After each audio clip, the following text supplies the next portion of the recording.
Counter-Narrative News, bringing you a week in review on Saturday, the 4th of March 2023. Today we really wanted to focus on the issue of British state collusion with death squads around the world. It's well documented, the British state collusion with white supremacist death squads in the occupied 6 counties of Ireland.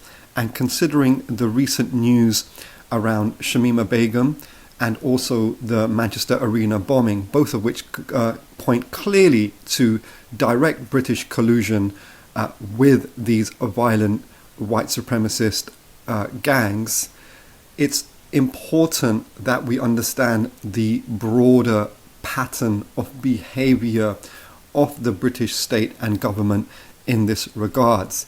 There's been a lot of talk of quote-unquote recklessness, missed opportunities, mistakes by the British government, state and intelligence services around the Manchester Arena bombing as the inquiry around it continues. Make no mistake, the British state and its intelligence services do not make reckless mistakes. They don't have missed opportunities. They are a very scientific, organized, strategic, efficient body in laying out their infrastructure of oppression and control to facilitate the ruling classes of Britain and their closest allies there.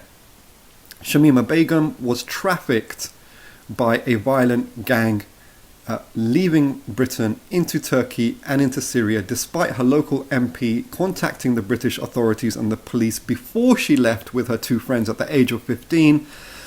That was ignored, and the British state facilitated that with their close NATO ally and partner in Ankara, and that was really the route to joining the Syrian death squads for the most, as recruited at the top of the pyramid by the British authorities in the conflict in Syria, but also in Libya in 2011, and that's what pertains to Salman Abedi and his brother and his father, who were all, at the time when Theresa May was Home Secretary, she facilitated him and hundreds of others openly. It was open in the British government by William Hague, David Cameron and Theresa May and others, open in the British mainstream media to recruit and send people off to Libya to facilitate their foreign policy, strategy and interests in Libya and North Africa and the wider region. And then Salman Abedi came back when Theresa May was then Prime Minister in 2017 to kill 22 people at the Ariana Grande concert in Manchester. So to go into this a little bit more. So there was the trial of Berlin Gildo collapsed as well when it emerged that MI6 had been supporting the same group that he was being prosecuted for. So if we go back just a little bit more, we've recently done a 20-year review since the biggest demonstration, anti-war demonstration of the impending aggression and destruction of Iraq, led by Britain and USA in February 2003. And back then as well, there was a lot of talk of it being conducted on false intelligence, that it was somehow a mistake by the British state based on quote-unquote lies about Iraq, etc. I mean, the war itself, if we look at the Nuremberg trials that followed the Second World War, it was an international crime, and quote-unquote, it was the supreme international crime, differing only from other war crimes in that it contains with itself the accumulated evil of the whole.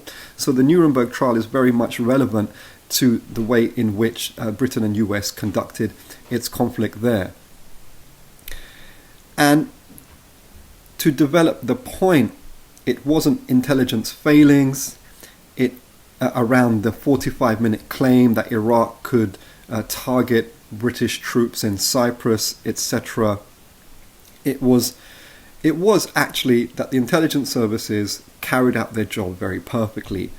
On the one hand, making correct assessments of unreliable information. On the other hand, providing the government with everything necessary to facilitate that aggression against Iraq. And so the Iraq file then represents a supreme example not of intelligence failure, but of intelligence success.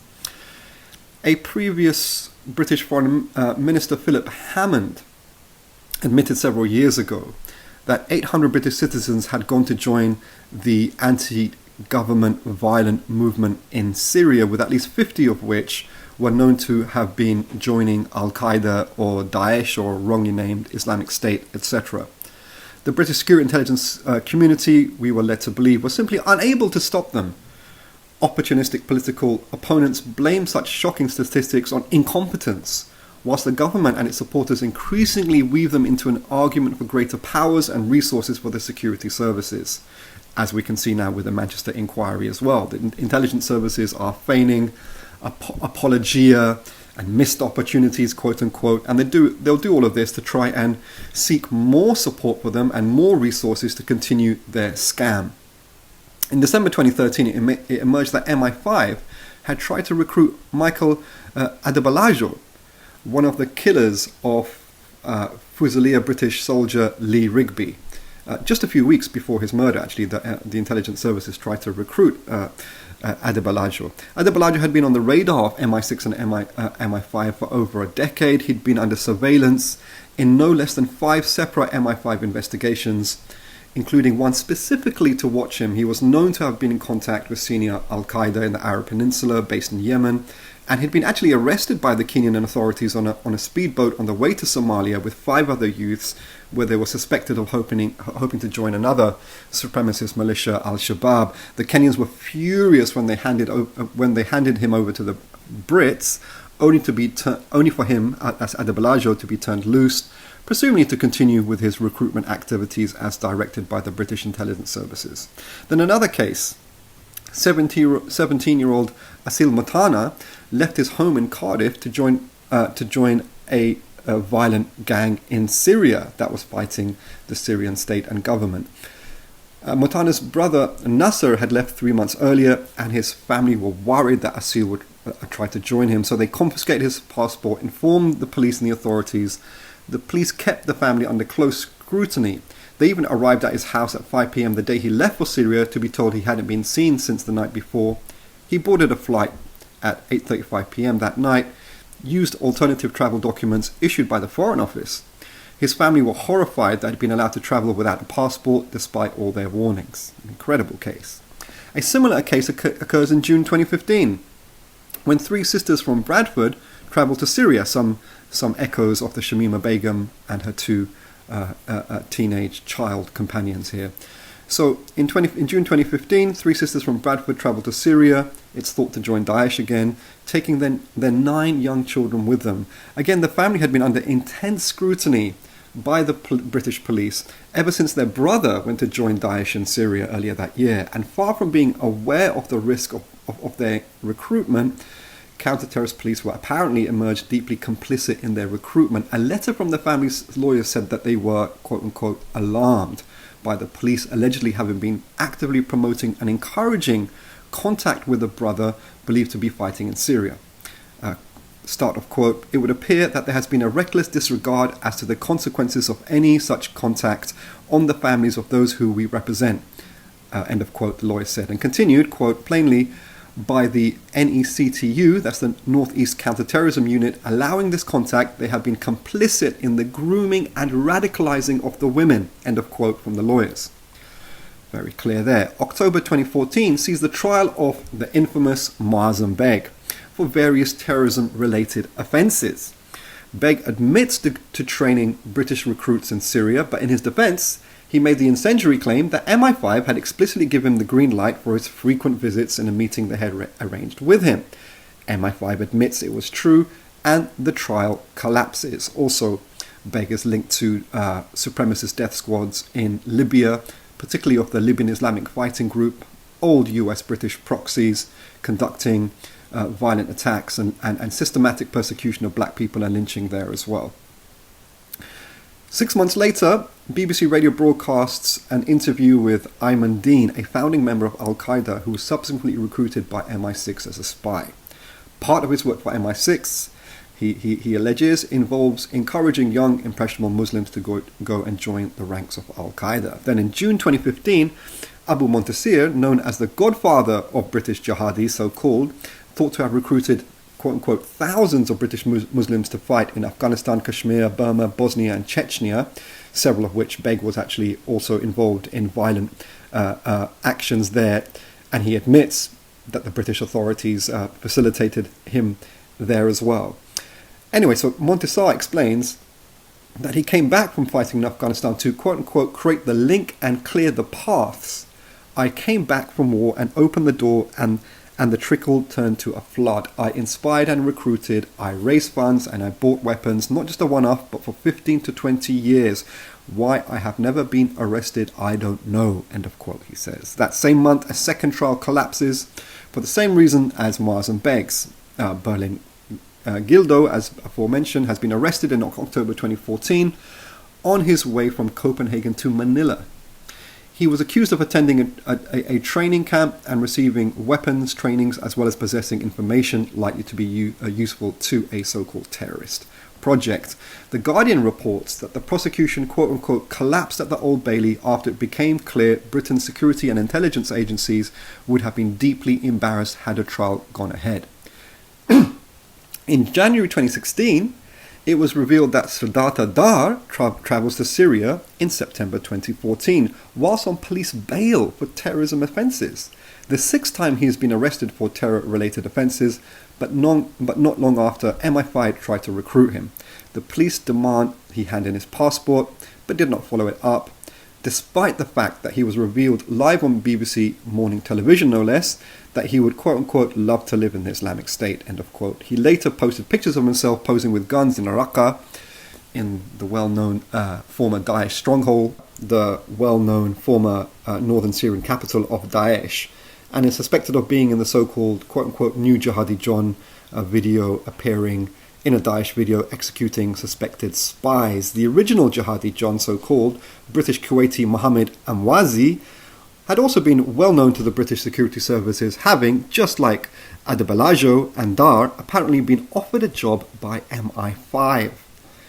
Is this all just a catalogue of blunders, mistakes, missed opportunities, intelligence failings on a massive and devastating scale as it pertains to death and injury and the traumatization of people's lives? These cases demonstrate actually a couple of irrefutable points. First, they claim that the security services would have needed more power and resources to have prevented these abscondances is clearly not true. Since 1995, the Home Office has operated what it calls a warnings index, a list of people, quote-unquote, of interest to any branch of government who will then be flagged up should they attempt to leave the country. Given that every single one of these cases was well known to the authorities, including Salman and Abedi, around the Libya, Manchester Arena collusion issue, the Home Office had, for whatever reasons, decided either not to put them in the warnings index or to ignore their attempts to leave the country when they were duly flagged up. That is the government's decision not to use the powers it already has at its disposal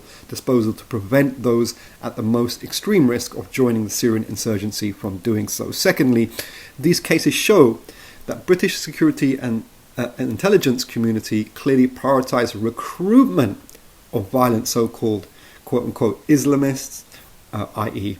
white supremacist, violent mirror opposites of Western white supremacy in relation to the disruption of their activities. The question is, what exactly are they recruiting them for? At his trial, Berlin Gildo's lawyers provided detailed evidence that the British government itself had been arming and training the very groups that Gildo was being prosecuted for supporting. Indeed, Britain has been one of the most active, vocal supporters of violent death squad movements in the Syrian conflict and also the Libyan conflict as well. I mean, Daesh clearly is the main beneficiary of Syria's destabilization. The same case was for Libya. Actually, that's arguably it's actually the British and leading NATO's are the primary beneficiaries, and which these junior death squads help to facilitate. So really, when it comes to thinking about the cases of Shamima Begum, which has been weaponized massively, and it leads politically and culturally a lot of what's going on in Britain, when it comes to the inquiry around the Manchester Arena bombing and Salman Abedi, it's really important that people understand this is not a coincidence. This is not the British state employing its blundering, foolish kind of mistakes and missed opportunities. This is a long-standing infrastructure of policy, of deployment, of collusion, etc. Perhaps in a subsequent review, we'll explore the connected links that Britain has, especially with the Gulf monarchies, but also with others, things like the Jordanian state and the Israeli state and the Turkish state that we've discussed, around this whole global racket of collusion with violent gangs that facilitate their interests across vast swathes of not only the Middle East, but into Asia, into Africa, into other parts of the Eurasian landmass, into Western Europe, and increasingly even into parts of the Americas. We hope that was of some interest. Please do share your criticisms and feedback. Please do continue to encourage your friends and contacts to subscribe to our YouTube channel and follow us on Twitter at @counter_CNN. Please do continue to like, share, and comment, because Counter Narrative News is the only independent daily news and analysis services that shares what we do through the lens of black liberation, women's liberation, and anti-colonial radical socialist advocacy and loyalty. We wish you the very best.